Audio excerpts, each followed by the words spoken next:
అదే RTV app వార్తల్ని క్షణాల్లో చదివే అవకాశం ఉంటుంది. ఒక న్యూస్ పేపర్, ఒక టెలివిజన్ ఛానల్ మీ చేతుల్లో ఎప్పుడూ ఉంటాయి. ప్రజాప్రతినిధులు, నాయకులందరికీ పేరు పేరున ఈరోజు షాదిమల సీఎంఆర్ఎఫ్ చెక్కులు అందుకుంటున్న అందరికీ మనస్ఫూర్తిగా అభినందనలు, శుభాకాంక్షలు తెలియజేస్తూ దాదాపు 44 చెక్కులు 17,32,000 రూపాయలు ఈరోజు పంపిణీ చేయడం జరుగుతుంది. దాదాపు రాష్ట్రంలో కాంగ్రెస్ పార్టీ అధికారంలోకి వచ్చి రేపటితో 100 రోజులు కాబోతా ఉంది. ఈ 100 రోజుల పీరియడ్లోనే మన నియోజకవర్గానికి సీఎంఆర్ఎఫ్ చెక్కుల కింద, సీఎంఆర్ఎఫ్ ప్రపోజల్ కింద దాదాపు ఒక 400 నుంచి 500 ప్రపోజల్స్ని మనం పంపించడం జరిగింది. దాంట్లో 44 చెక్కులు మనం ఈరోజు తెచ్చుకున్నాం. దాంతోపాటు ఎల్ఓసీలు ఒక 50 మంది వరకు మనము నిమ్స్ హాస్పిటల్లో వైద్యం పొందుతూ పేదవాళ్ళు అధికంగా డబ్బులు అవసరం పడుతున్నటువంటి క్రమంలో ఒక 50 మందికి మనం ఎల్ఓసీలు ఇచ్చినాం. 50 మందికి ఎల్ఓసీలు ఇచ్చినాం.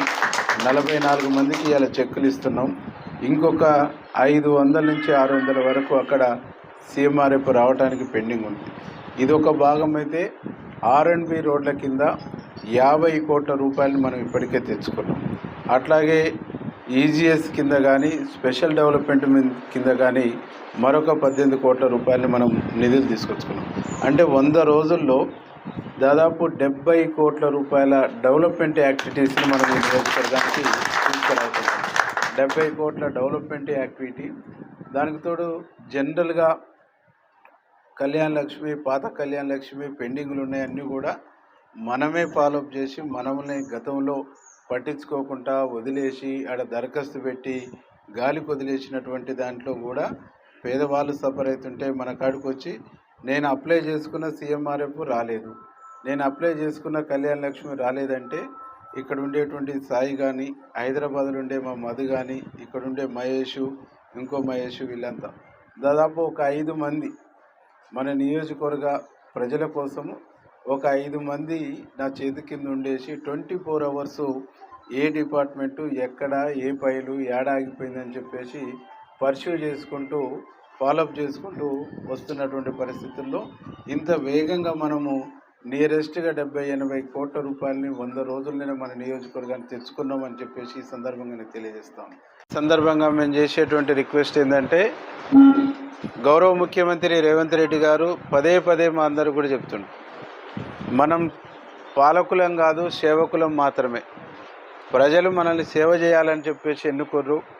మనం సేవకులు ఉండాలి, అందుబాటులో ఉండాలి. ప్రజల కష్ట సుఖాల్లో మన శక్తి మేరకు, చేతనైనంత మేరకు నామమాత్రంగా కాకుండా 100% మనం ప్రయత్నం చేయాలి, పని చేయాలి అనేటువంటిది ముఖ్యమంత్రి గారి యొక్క ఉద్దేశం.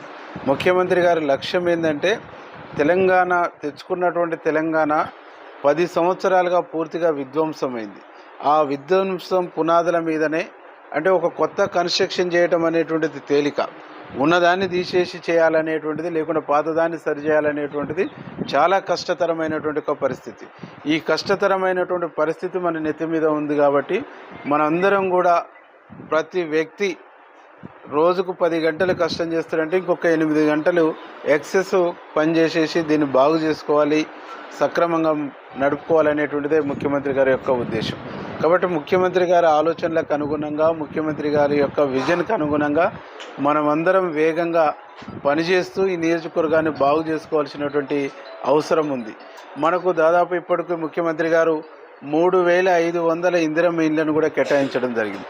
3,500 ఇందిరమ్మ ఇళ్లకు తోడుగా ఈ నియోజకవర్గంలో గతంలో నేను శాసనసభ్యునిగా ఉన్నప్పుడు ఒక 500-600 ఇండ్లు నిర్మాణం అయ్యి పంపకానికి కూడా సిద్ధమైనవి కొన్ని ఉంటే, కొన్ని ఇంకా కొంత పూర్తి చేయవలసినవి కూడా కొన్ని ఉన్నాయి.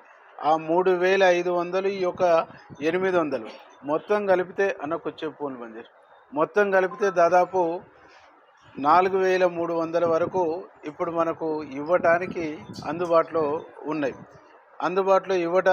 కాబట్టి ఇవి అన్నిటిని కూడా మనం జాగ్రత్తగా పేదవాళ్లకు ఎవరికి అవసరం ఉందో, ఎవరు ఇల్లు లేక బాధపడుతున్నారో వారికి ఇచ్చేసి మనం దీన్ని పూర్తి చేసుకోవడంతో పాటుగా ఇంకా ఎవరికి కావాల్సిన ఇంకా అదనంగా కూడా ఇల్లు తీసుకొని వచ్చి మన నియోజకవర్గంలో పర్ఫెక్ట్గా ఇల్లు లేని పేదవాళ్ళకి ఇల్లు ఇచ్చేటువంటి ఒక కార్యక్రమాన్ని మనం చేద్దాం. దాంతోపాటు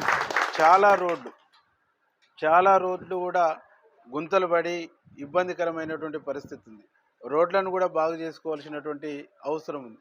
డ్రైనేజీలు కూడా మనం నిర్మాణం చేసుకోవాల్సినటువంటి అవసరం ఉంది.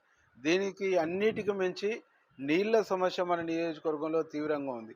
అది రావణపేట మండలం కానీ, చిట్యాల మండలం కానీ, నార్కెట్పల్లి మండలం కానీ, నెకరికల్ మండలం కానీ, కేతపల్లి మండలంలో కూడా సగభాగం కానీ మనకు నీటి సమస్య అనేటువంటిది తీవ్రంగా ఉంది.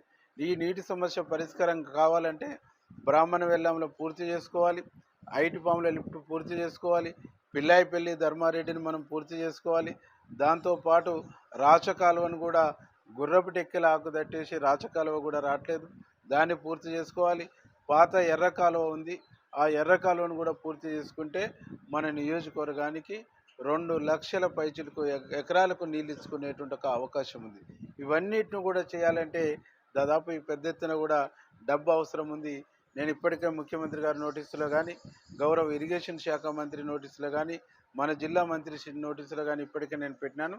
తప్పకుండా మీ అందరి సహకారంతో, మీ అందరి బలంతో, మీ అందరి ఆశీస్సులతో మరిన్ని వీడియోస్ కోసం ఛానల్ ని సబ్స్క్రైబ్ చేయండి. లేటెస్ట్ అప్డేట్స్ కోసం వాట్సాప్ ఛానల్ ని ఫాలో చేయండి. అండ్ లింక్ డిస్క్రిప్షన్ లో ఉంది.